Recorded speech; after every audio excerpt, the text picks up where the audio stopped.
Allahumma sholli ala Sayyidina Muhammad wa ala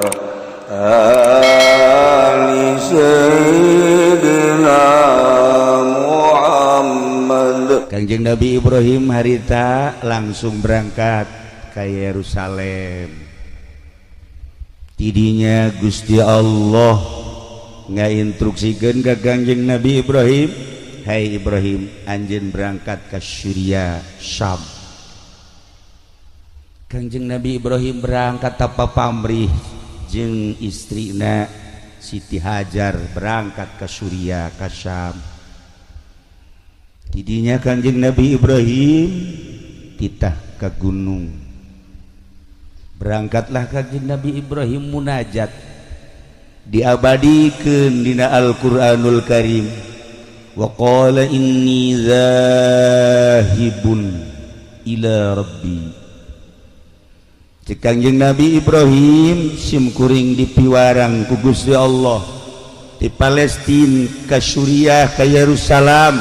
Inni zahibun ila rabbi sayahdin. Piwarang munajat pepentaan nu bakal dituduhkeun ku Gusti Allah, nu bakal dibere ku Gusti Allah, naon nu dipenta ku Kangjeng Nabi Ibrahim.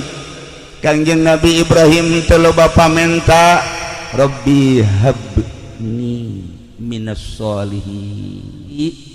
Di samping abdi nyuhunkeun pangampura ka Gusti, keluarga abdi nyuhunkeun pangampura Gusti, umat abdi nyuhunkeun dihampura, jang kelanjutan agama Gusti abdi teh nyuhunkeun putra. Lantaran abdi can dipasihan putra Gusti, pasihan abdi putra ngan ulah saanak-anakna. Ai sakadar jang tukang nonton TV maulah Gusti, jang kadar sakadar WH-an, WH beta tuntung nama ulah Gusti, jang sakadar mangun simplong mah teu hayang abdi teh Gusti. Abdi mah hayang minas sholihin, abdi mah hayang dipasihan putra anu sholeh. Masya Allah, ibu bapak penta ka Gusti Allah. Jang perjuangan agama selanjutnya pondok pesantren teh kuari teh makin tenggelam. Dina ayana kiai na teh geus acak-acakan.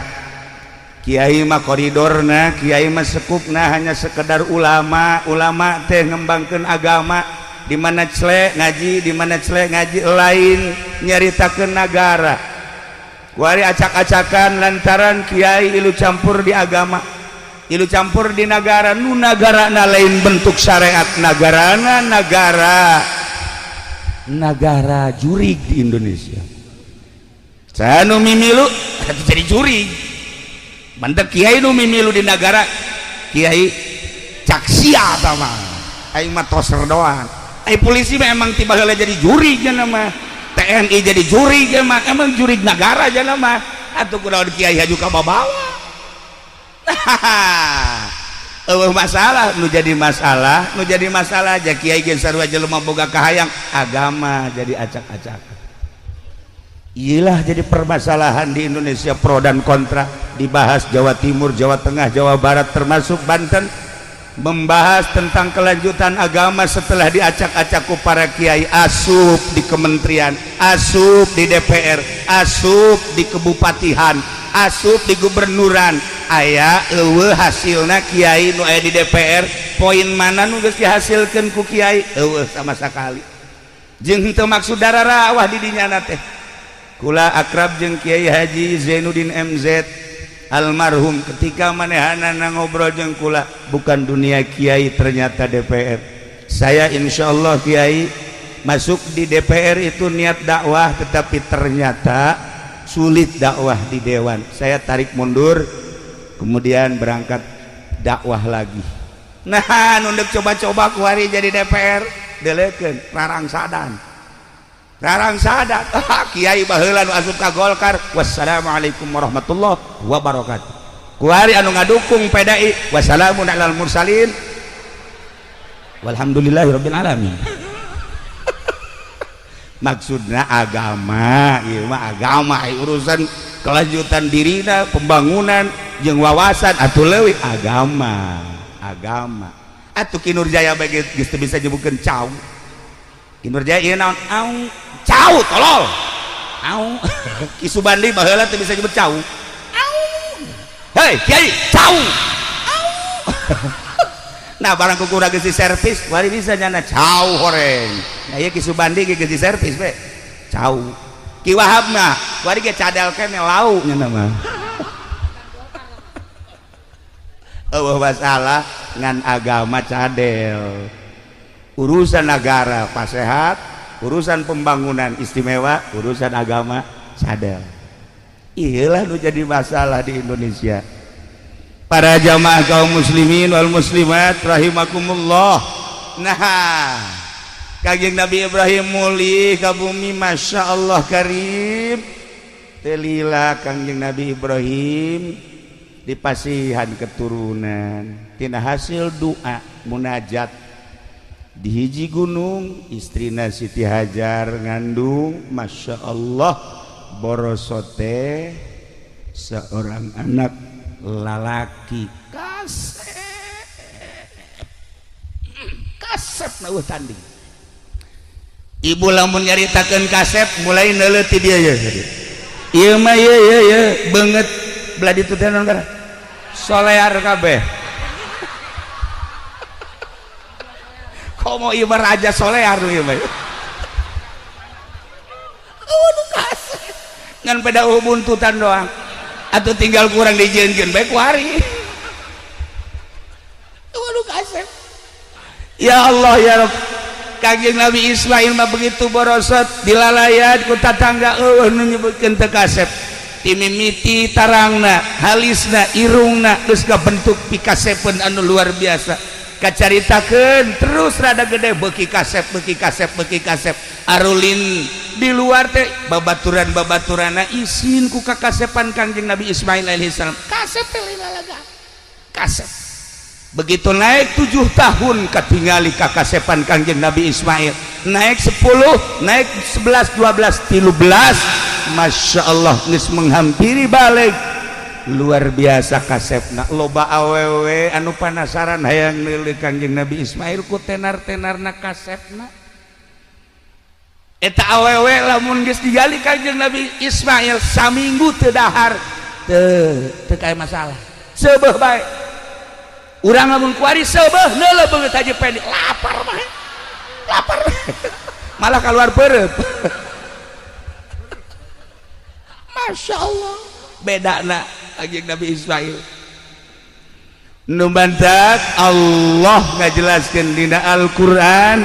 Ya Allah ya Rabb, dibungakeun Kangjeng Nabi Ibrahim bi ghulamin halim fabasyarnahu bi ghulamin halim. Kangjeng Nabi Ibrahim doana diijabah ku Gusti Allah, dibere pangbubungah. Ya Allah bi gulamin halim, dibere anak nu ngaran Ismail. Halim teh kasabaranana leuwih tibatan sabar biasa, disebut aris. Sabar mah loba, tapi mah leuwih tibatan sabar nu biasa. Istimewa. Bunga nu kacida Kangjeng Nabi Ibrahim jeung Siti Hajar, di mana isuk-isuk ningali anak nu sakitu kasepna cerdas dan luar biasa. Eueuh pibendueun indung bapa resep ningali anak. Jeung dina resepna, dina salian ti resep teh capetangna, dina salian ti capetang cerdasna, dina salian cerdasna babantu ngabantuan imah tangga teh geus teu kudu dititah. Masya Allah. Du jadi bapa jeung indung boga anak Ismail cumpon resepna luar biasa. Masya Allah. Lamun urang boga anak kos kitu ngeunah. Nah barang geus umur 13 tahun Kangjeng Nabi Ibrahim dibere impian ku Gusti Allah. Impianana model, impianana titah mencit anak nu ngaran Ismail. Aisyah sakalana kumaha emang Kangjeng Nabi Ibrahim nu mancat titah mencit anak. Sasakalana Kangjeng Nabi Ibrahim teh ya Allah ya Rabbi buarahanana luar biasa. Di mana-mana bulan haji Kangjeng Nabi Ibrahim teh ieu sedekah embe 1000 embe. Nu ngaran munding 300 munding, onta 100 onta. Lain dina bulan haji bae. Ketika lewat sebulan 2 bulan Kangjeng Nabi Ibrahim sedekahna 1000 embe teu pernah kurang. 300 jamus munding. 100 onta. Ya Allah ya Rabb. Datang ke masyarakat ya masyarakat kabeh ngarasaan ngadahar daging.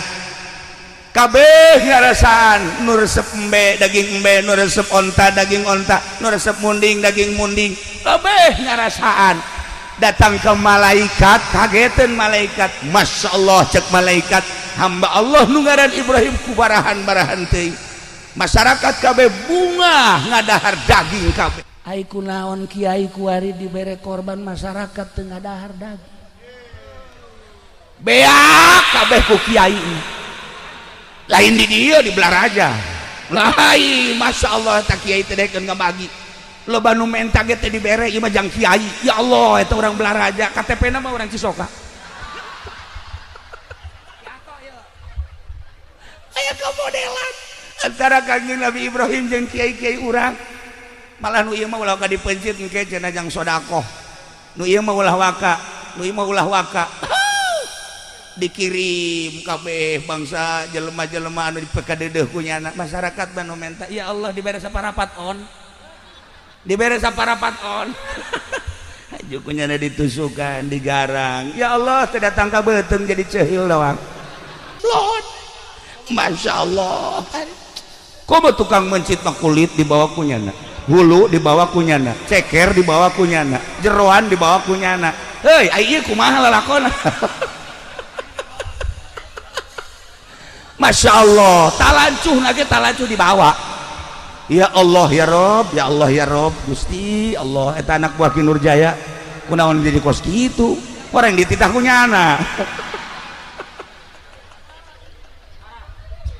Ya Kangjeng Nabi Ibrahim.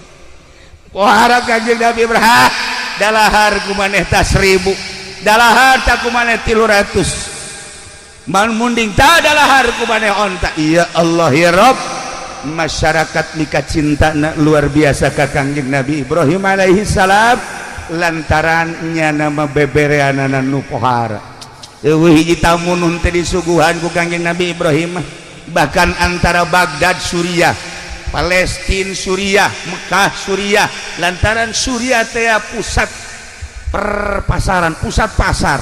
Di mana bae nyieun kam-kam, nyieun pos-pos, jang pedagang-pedagang, jang musafir-musafir nu liwat, setiap liwat kadinya kudu disuguhan. Ya Allah ya Rabb. Beuh lamun urang model kos kitu tah kaboga urang dikerahkeun pohara, maka malaikat selalu memandang Kangjeng Nabi Ibrahim alaihi salam. Aya sababaraha masyarakat anu naros oge malaikat Jibril diutus ku Gusti Allah titah ngarupa manusia bareng jeung para inohong para tokoh.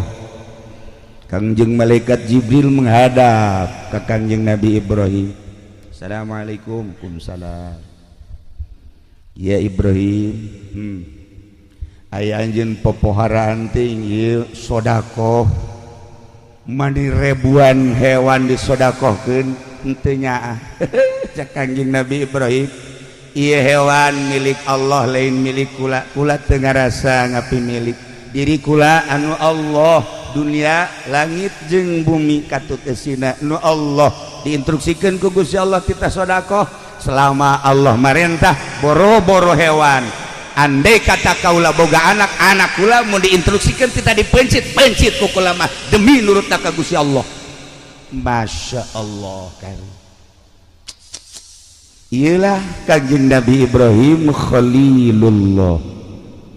Kangjeng Nabi Ibrahim munajat tadi di pasihan putra sakitu kasepna umur 13 tahun geus rada dewasa. Falamma balagu ma'ahu sa'ya barang Kangjeng Nabi Ismail geus datang kana hadsa ya bisa ngabantuan indung bapakna, bisa ngabantuan tatanggana, bisa ngabantuan naon nu bisa dibantu. Masya Allah Kangjeng Nabi Ibrahim dibere ngimpi. Wa qala ya bunayya cek Kangjeng Nabi Ibrahim anaking Ismail kadi aya naon abah? Inni ra'aitu fil manam, abah tadi peuting ngimpi naon abah? Anni azbahuka, abah ngimpi titah mencit anjeun wahai Ismail. Fanzur madza taro, coba kumaha pemikiran anjeun impian abah teh titah mencit anjeun teh. Kumaha jawaban Kangjeng Nabi Ismail? Faqala ya abati fa'al ma tu'mar satajiduni insyaallahu minas sabirin. Cek Kangjeng Nabi Ismail, abah naon impian abah? Berarti instruksi ti Gusti Allah, if'al ma tu'mar, laksanakeun perintah Gusti Allah. Gusti Allah nitah mencit abdi, ya Allah ya Rabb, pokokna mas satajiduni, abah bakal manggihan ka kaula nurut abdi minas sabirin. Abdi persilahkeun ku abah pencit. Di mana instruksi Allah?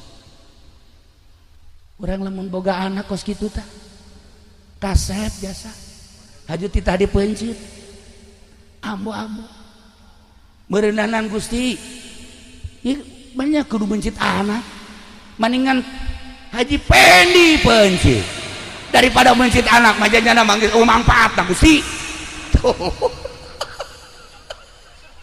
Ya Allah ya Rabb, coba eta datang kacak tatangga eta bae cenah Gusti.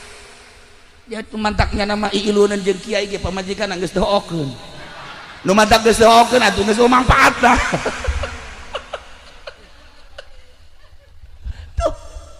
Pohara tapi Kangjeng Nabi Ismail mah Masya Allah diabadikan di Al-Quranul Karim, dibaca ku orang.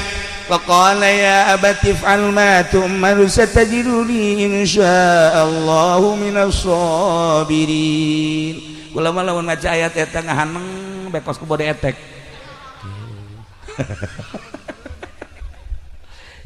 Cek kula teh ieu si budak pohara amat nurutna kanu jadi kolot.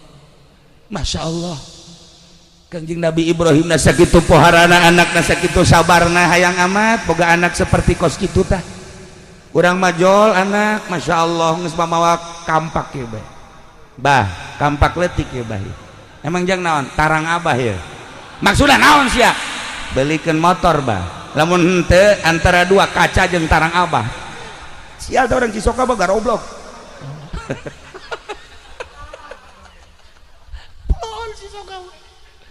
Siana naonan cak abah, pan kula di pegahan besina ge ku abah memeh ka batur ka abah heula goblok ibu dah. Ieu bah ieu seminggu motor eueuh awas mun teu kaca tarang. Nu kadua adina geus mau martil gede be mak. Awas ieu mah ieu naon naon lamun kakak dibelikeun motor kula henteu susu emak hiji. Sial boga anak karari amat sia ieu naonan teu bisa naonan pokona mah kieu bae geus pokona mah kakak dibelikeun kula henteu awas. Masya Allah ieu mah hareudang, ieu mah hareudang ngobrol bae bapana jeung pamajikanna anak urang jadi karari bogan sia si pasantrenkeun modern cakaing ge pasantren salap. Lo kadenge budak santri salap mah mau martil paling gara gaji. Ya gara-gara di pasantren modern kos kieu tah. Tanu adina mah mangkaning tah teu pasantren modern acan nya mah. Asan mah sakola tah hasil sakola mah kos kieu. Pan batur ge itu tuh sakolanya jadi DPR. DPR mah leuwih kejam tibatan anak urang. Anak urang mah kampak hayang motor, DPR mah tanda tangan. Duh, jahat sama kos kitu mah. Deh, itu jadi polisi. Atuh polisi dia modal lah priwit doang. Jerona mah atuh sarua. Mah anak urang deres kene sakieu mah ye. Oh nu bener tungtungna. Oh, udah bener boga anak teh, masya Allah, masya Allah. Nah, pasantren ke, coba tanya daekeun teh pesantren salap pak, nya nama paling ge nyicingkeun ti mau marti, paling ge nyicingkeun bae ieu budak balik pesantren kok tuh ngomong-ngomong mana, coba tanya hayang naon, sambarkeun sia ieu balik pesantren ngomong-ngomong mah hayang naon, umur geus sabaraha mah umur.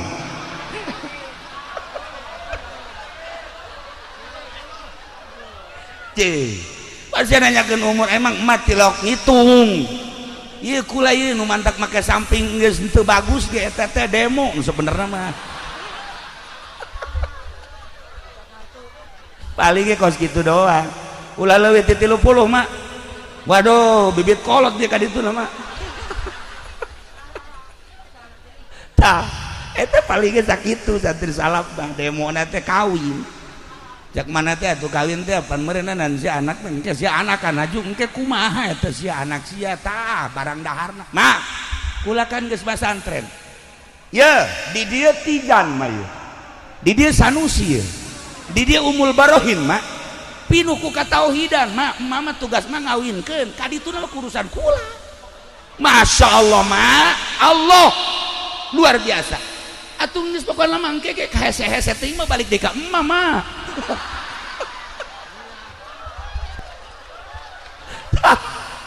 Eta santri paling sakitu tenang mah pokona kula mah geus kawinkeun ka dituna geus tenang serahkeun ka Allah. Aing ngadenge sia mah gede hate. Tapi panyerahkeun ka Allah ge kudu syariat mah aya nu syariat aya nu tarekat aya nu hakikat kudu bisa tengah hakikat mah. Beuh budak. Ieu budak kudu dikubur ya. Ya Allah ya Rabb. Tenang mah tenang kula geus diaji kabeh ku kula pokona mama ngawinkeun ka dituna pokona tanggung jawab kula mah aya tauhidan di hidup kudu jasa mah teu kan ngeunaheun ai make salaf mah masya Allah sagala rupa serahkeun ka Allah lamun Kangjeng Nabi ditanya ku sahabat ya Rasulullah abdi teh hayang sugih sanupang sugihna Allah penta kanu pangsugihna abdi hayang gagah salupang gagahna Allah penta ka nu panggagahna abdi mah hayang kuat nu pangkuatna saha Gusti Allah penta ka nu pangkuatna hayang naon penta ka Gusti Allah kitu Kangjeng Nabi mere cara penta hayang sugih ulah menta kamomonon urang Cisoka mah menta kamomonon atuh sagada ka Gunung Kawi segala macam-macam minimal menta tulisan kaki Nurjaya bukunya nana ge susah suka Gusti Allah Allah enta ka Gusti Allah sugi nu menta kaya sahabat abdi mah hayang boga ilmu aya nu boga ilmu saha Gusti Allah penta ka Allah nu menta Gusti Allah pernah nyarios kieu kapan ana ilmu la ilmalak kaula ilmu anjeun eueuh ilmuwan mun eueuh kula lamun urang boga ilmu haju di aku ku urang sok dicabut deui ku Gusti Allah urang boga ilmu ulah di aku sebab cak Gusti Allah ana ilmu kaula ilmu anjeun la ilmalak eueuh ilmuan maneh mah tuh ja ilmu nu aya di maneh teh nu aing sok ilmu nu aya di maneh ilmu aing titipan ti aing ketika maneh ngalaksanakeunana teh beres dicabut ku aing sia ilmu sia pencabutan ilmu teh kumaha cek sahabat ka Kangjeng Rasul pencabutan ilmu teh hiji ilmu nama aya ngan nu biasa munajat ka Allah meunaheun teu ngeunaheun nu biasa nikmat tahajud ieu mah teu ngeunaheun teu nikmat aya deui nu dicabutan nu biasa hudang ti penting teu bisa hudang pencabutan ilmu aya deui nu biasana manehanana bisa ngajar dengan tenang jeung santri kulantaran manehanana wari geus beda lengkah-lengkahna jeung pamarentah maka itu diberi istiqomah jeung santri pencabutan ilmu belah dituna engke bakal paroho kuari bae kuari kula lamun nyoba ka Amir coba ti kolam Muhammadun datang ka Anggeus dibere ku aing mir 5 juta ya aing mau 5 juta ayo coba ti kolam datang tetep ceuli datang ka bisa pasti pohoan Ki Nurjaya ti kolam Muhammadun datang ka bab ibtida bae poho tak eta teh ilmu teh dicabut ku Gusti Allah dicarabut sebab naon nu ieu nyandung bae nu ieu mencitan kebo bae atuh geus beres dicabut. Tah itulah para jamaah luruskeun ka Allah ulah diaku ilmu teh urang no Allah gunakan sesuai jeung perintah Allah insyaallah batur bisa jamul jawame urang mangan sekadar bisa amil tapi lurus ka Gusti Allah amil bakal mabruk dibanding nu bisa jamul jawame ulah dikira gede kitabna haju hebat henteu sebab naon teu istiqomah ieu cara nu ku urang kuari keur dihaulan nu bantak urang daratang ka dieu kula ge terundang padahal mah diundang ku Subandi embung ulah barang inget ka almarhum aing hayang babarengan di akhirat jeung Ki Subandi onam diundang ku nyana sangeuk inget ka almarhum Abuya Ardani emang kumaha kitu Kiai abah kula sok ngobrol Kiai serba bisa mah Abuya Ardani kula eta amun ngobrolkeun ngadengekeun serba bisa kumaha abah kori nya nama bisa ceramah nya nama bisa mamaca nya nama mamaca tuh nya nama kikiran bae asakannya nama tolol merenana mamaca kudu berobani nya nama bisa Masya Allah sagala bisa Taki Ardani mah di samping eta tamarhaban nu kuari berkembang di ditu tuh di Kendal di pondok terus ka ditu ka rajek eta teh meunang ngadidik Abuya Ardani istimewa dan mantap berarti ahli Allah tur ikhlas hayang ka bawah ieu mah kula mah lain undangan Ki Subandi ja lain kula mah undangan Abuya Ardani ngan wasilah nyana sih gitulah para jamaah kaum muslimin wal muslimat rahimakumullah balikan deui ialah Kangjeng Nabi Ibrahim alaihis Kangjeng Nabi Ismail alaihis salam titah dipencit nurut mudah-mudahan orang diberi anak sing narurut cara Kangjeng Nabi Ismail mudah-mudahan orang boga anak cara Kangjeng Nabi Ismail pinterna mudah-mudahan orang boga anak cara Kangjeng Nabi Ismail nurutna mudah-mudahan orang boga anak kos Kangjeng Nabi Ibrahim barahana loyalna jeung sagala rupana amin ya robbal alamin. Akhirna Kangjeng Nabi Ibrahim bebeja ka Siti Hajar neng kuari isuk-isuk tanggal 8 Zulhijjah ieu anak pandian nu rapi geus dipandian pakaian baju nupang bagusna sisiran anu rapi minyakan cek Siti Hajar dek ka mana emang dek dibawa ke tempat makan insyaallah tuh ku Siti Hajar dipandian geus dipandian di pakaian baju nu rapih bagus disisiran diminyakan serahkeun ka Kangjeng Nabi Ibrahim ditungtun ku Kangjeng Nabi Ibrahim Kangjeng Nabi Ibrahim nyokot peso belati jeung tambang dina hate ibuna pan dek makan si mau belati pan mawa tambang tapi teu nanya geus indit ditinggalikeun ku Siti Hajar datanglah kamina begitu datang kamina di dieu abah teh diinstruksikeun ku Gusti Allah titah mencit anjeun teh wahai Ismail cak Kangjeng Nabi Ismail di mana Allah ngainstruksikeun siap kula dipencit Masya Allah kan ngan abdi wasiat cek Kangjeng Nabi Ismail ka abah di mana-mana kula dipencit hiji talian leungeun kula nu mantak di talian leungeun jeung suku abeh begitu kula meronta ka talian abah teu pati sedih jang abdi moal sedih sebab nu kadeuleu Allah budak 13 tahun pikir ku urang nomor kedua abdi wasiat di mana-mana abdi rek dipencit beungeut abdina ilal ardi coba sangharepkeun ka taneuh supaya besi abdi merenyi jeung ceurik abah ulah neuleuh merenyi abdi abah mah abah bae kena tenang katilu wasiat di mana rek dipencit abdi leungeun baju abah wayahna jubah abah kudu disingsatkeun maksudna abe getih abdi ulah aya nu nempel selain katana besi kurang ganjaran abdi ku sebab ngecret kaleungeun baju abah. Nomor kalimakna bejakeun ka ibu abdi ibu Hajar bejakeun kitu anak dipencit teh lain berarti ieu teu deudeuh jeung teu nyaah tapi dititipkeun ka zat nu maha ngahampura maha deudeuh maha nyaah maha sagala-galana urusanana leuwih tibatan indung jeung bapa ngurusan ka abdi bejakeun ka emak.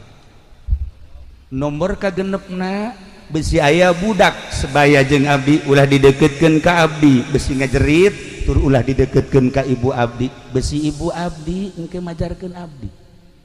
Nomor katujuhna ieu baju abdi buka setelah abdi dipencit sanggakeun ka ibu jang pelipur lar supaya ibu ketika nanyakeun mana Ismail ieu bajuna ai Ismailna ka mana dititipkeun ka zat anu maha ngurus urusanana leuwih tibatan indung jeung bapana. Maksudna kumaha bejakeun dipencit ieu bajuna masyaallah kari. Nomor kadalapana besi aya budak-budak saumur abdi salila setahun 2 tahun ulah keuna nyaba ka imah besi engke ibu abdi nyebutkeun Ismail teh segede kitu baheula waktu dipencit teh ulah supaya ngomong kitu. Masyaallah karim. Eta wasiat diabadikeun di sejarah. Eta wasiat teh dibaca ku para aulia Allah. Eta sejarah teh dibaca ku ulama-ulama. Sagede Ismail Kangjeng Nabi Ismail umur 13 tahun geus bisa wasiat model kos kitu ka indung bapana. Mangga bapak abdi besi rek dipencit. Begitu ditalian Kangjeng Nabi Ibrahim Kangjeng Nabi Ismail ku Kangjeng Nabi Ibrahim jol teh iblis. Cek iblis wahai Ibrahim aya eueuh sejarahna ti zaman Adam tepi ka ayeuna bapa mencit anak. Eueuh. Atuh kunaon mana ieu mencit anak? Ieu mah mencit ya instruksi ti Gusti Allah. Selama instruksi ti Gusti Allah boro-boro anak aina nu kudu dipencit pencit bae asal instruksi Gusti Allah. Waduh. Cak iblis ieu moal bisa cenah teh mah. Moal bisa dirobah ieu. Sia emang aing teu nyaho. Cak Kanjeng Nabi Ibrahim aing memang teu nyaho ka dia. Aing nyaho ka dia. Dia teh lain manusia. Dia tolol bawa dia mah. Asalna Kanjeng Nabi Ibrahim karangkaseul hari teh meureun. Nyokot batu Kanjeng Nabi Ibrahim langsung dicekel. Begitu dicekel dibalangkeun bismillah Allahu akbar. Joger we. Timpahan Kanjeng Nabi Ibrahim ka iblis kena matana, bocos matana. Besi aya polisi nu bocos matana eta. Berarti katimpah eta. Allah bocor. Aduh cak iblis teh aing nasib aing kos kieu cak kitu. Lah mal mundur aing mah. Kajian ku kumaha ge aing datang ka ibuna, manya ibuna kudu ngameunangkeun mencit anak. Datang ibuna keur calik we ke bari nasbeh. Allah Allah Allah Allah Allah. Ngeunaheun da lamun nyaba ke hiji awewe-awewena bari nyakelan tasbih tiis hate. Allah Allah Allah ya malain. Waalaikumsalam. Ibu ayah di mana tuh keur nonton TV. Masya Allah. Malah ayah di Cisoga paling di Panggang. Allah Allah Allah. Nah cek iblis. Assalamualaikum. Salam. Iya Hajar mohon. Nyaon teh anak Ismail tuh dek dipencit. Wah banyak bapak mencit anak. Ih, kuari geus digolerkeun. Naon cenah nu mantak dipencit? Nanya teu ka Ibrahim. Nanya. Naon eta nu mantak dipencit? Nyana boga sangka bahwa eta teh instruksi ti Gusti Allah. Coba geurahan ka ditu. Salaki kulama nabi. Salaki kulama nabi. Nabi mah tilok bohong. Sekali instruksi ti Gusti Allah, pasti instruksi ti Gusti Allah. Lain cara kiai di Cisoka. Wah, tama kiai raradutan apa kos itu. Salah kiai abdi mana abi cak jana. pokoknya sekali instruksi pasti instruksi percaya antep ke dipencit dengan naon. Masya Allah eta indung kuat kepercaya jasa ka salaki lantaran salaki na tilokna bohong kok mau kifudolim Masya Allah karim nyana mah setengah bajingan sebenarnya balik peting ya orenganan ya Allah ya Rabbi mal bejakeun lah rahasia perusahaan teman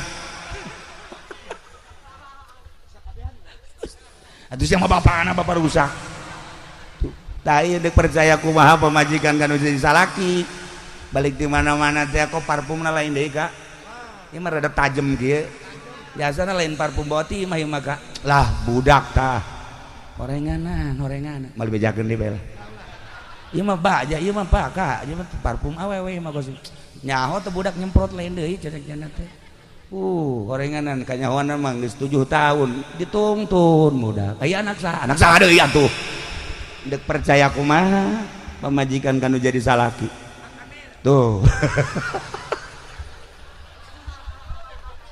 ya Allah ya Rabb Masya Allah nah geus heseyeun iblis datang deui ka Kangjeng Nabi Ismail maneh teh dipake ka dede jeung kanya aku indung bapak di mana-mana ulin teh bapak mana jeung maman teh seserian ningali tingkah mana teh kuresep haju mana deuk dipencit ieu nurut bae selama perintah Allah cek Kangjeng Nabi Ismail kula moal keluar ti perintah Allah sebab abah kula Nabi boga impian langsung ti Gusti Allah kita mencit kula leuwih ti dipencit kula siap nuturkeun lain ka bapak tapi ka Allah Subhanahu wa taala bari nyekel batu ditimpah deui ku Kanjeng Nabi Ismail jager bae mata nu hiji deui kena buta beusi kapanggih jeung polisi buta nah iya atau abri nu buta atau geus eta berarti lelengseran ti ditu eta ya Allah ya Rabb jadilah kuari syariat ketika urang datang ka Mina nimpahan Jumratul Aqobah nimpah ula wusto Aqobah sasakalana eta ya Allah ya Rabb langsung Kangjeng Nabi Ibrahim siap dek mencit Kangjeng Nabi Ismail alaihi salam geus digolerkeun di dinya disiap dek dipencit ku Kangjeng Nabi Ibrahim Bismillahi Allahu Akbar tarik ka luhur tarik dikatungkulkeun ka hadap teuteurah Kangjeng Nabi Ismail abah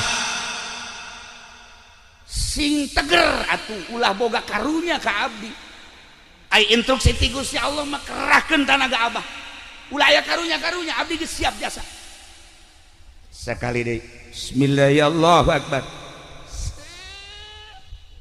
tarik ka luhur kenceng kahandapkeun deui teuteurah sama sekali teuteurah udah Kangjeng Nabi Ismail bah coba ganti pesona bah coba ganti pesona ke heula ieu abah lain lalagaan ieu peso ke urang coba heula ka tangkal korma langsung dibabetkeun ka tangkal korma cek buntung tangkal korma coba ka batu langsung dicoba ka batu brak beulah batu kurang kumaha abah kurang kumaha coba sakali deui bah ieu pencit dan pancang jasa ieu kula teu kuat jasa geus hayang kapanggih jeung Allah Masya Allah karim tasi keimanan jeung katauhidan model kos kitu budak umur 13 tahun budak umur 13 tahun di Cisoka mah kieu ge can lempeng ieu mah geus pohara tauhid ka Allah manteng na pohara ya Allah ya Rabb ai kieu ti Nurjaya mah lain deui nah pencit deui sekali deui begitu dek dipencit deui falamma begitu Kangjeng Nabi Ibrahim geus dek nyiapkeun pepencitan anu katilu kali Allah ngainstruksikeun Jibril cokot embe nu panggedena anu aya di sorga nu baheula embe Habil bawa panggul ku anjeun gantian Ismail Masya Allah Kangjeng Nabi malaikat Jibril alaihi salam nyokot embe langsung dipanggul ku malaikat Jibril dibawa ka dinya wa fadainahu bizibhin azim digantian wahai Ibrahim wa nadainahu ayya Ibrahim qad saddaqta ru'ya cek Allah anjeun geus ngabenerkeun kana impian anjeun teh diangkat jadi khalili kekasih kaula tetapi kuari geus aya gantina tah embe ti sorga langsung kanjeng Nabi Ismail na dikagigirkeun digantian ku embe cek kangjeng cek malaikat Jibril Allahu akbar Allahu akbar Allahu akbar cek kangjeng Nabi Ibrahim la ilaha illallah wallahu akbar cek kangjeng Nabi Ismail Allahu akbar walillahil hamdu urang-urang nyaho beta orenganan maca beta kiato teu nyaho rongengna tak kuari we nyaho orenganan Allahu akbar nu pertama ucapan malaikat Jibril alaihissalam Allahu akbar Allahu akbar Allahu akbar dijawab ku kangjeng Nabi Ibrahim alaihissalam la ilaha illallah wallahu akbar cek kangjeng Nabi Ismail Allahu akbar walillahil hamd pencit kiresel wa fadainahu bidzibhin azim inna kadzalika najzil muhsinin Ibrahim di alam ku Gusti Allah moal aya salila dunia aya nu nandingan ka anjeun wahai Ibrahim kepasrahan anjeun ka kaula kabageran anjeun terhadap umat kadedeh anjeun terhadap umat kabarahan anjeun terhadap umat maka bakal diabadikeun terus setiap manusia datang ka kiamat bakal nyebut-nyebut anjeun urang maca kama shallaita ala sayidina Ibrahim wa ala ali sayidina Ibrahim barik ala sayidina Muhammad wa ala ali sayidina Muhammad kama barakta ala sayidina Ibrahim wa ala ali sayidina Ibrahim fil alamin innaka hamidum majid Allahumma shalli ala sayidina Muhammad wa ala ali sayidina Muhammad kama shallaita na disebut sholawat Ibrahimiyah mun dibaca ba'da sholat 7 kali tapi ba'da subuh mah 40 kali insyaallah bakal dijadikeun jelema anu murah hate tur bakal dijadikeun jelema nu sugih bari daek sodaqoh tah kan loba jelema nu sugih tapi hese ka sodaqoh hei eta mah merepet dur-dur pet atuh pada teh koret teh aya 3 bagian aya koret merepet dur-dur pet aya koret doang aya koret merepet dur-dur pet aya koret doang mah koret doang kata tangga koret tapi kanyana mah jeung pamajikan bager biasa koret mah kayak koret merepet mah tatangga teu dibere anak teu dibere nyana mah jang nyana aya eta ngaranna koret merepet aya koret merepet dur-dur pet mah tatangga teu dibere anak pemajikan teu dibere nyana ge hayang jajat menta contohna sieu eta kan merepet dur-dur pet boro-boro jang batur jang nyana ge hese jasa ya eta mah boga lauk tembang ge ditenden di handapeun anggal kanyawan ceulina ku cucurut ya Allah ya Rabb layla para jamaah kaum muslimin wal muslimat rahimakumullah terjadilah seperti eta kanjeng Nabi Ibrahim jeung kanjeng Nabi Ismail tah tanggal 8 pepencitan mimpi nu pertama naon kitu ngaranna mimpi nu pertama tanggal 8 kanjeng Nabi Ibrahim encan engah ditebuslah ku onta 100 malam 9 mimpi deui ditebus deui ku embe jeung onta 100 malam ke 10 mimpi deui terjadilah pemencitan anak nu ngaran Ismail datang ka ayeuna terus diabadikeun udhiyah teh mencit kadangan cara kanjeng Nabi Ibrahim mah 1000 embe 300 munding 100 onta atuh hiji-hiji Haji Pendi ieu mah kamari kabeja ribut jeung tatangga ribut aya naon makan belati geus dikieu-kieu orenganan ngabagina teu akur buntut ka imah ceker imah hate imah hulu imah cek tatangga aing naonna goblok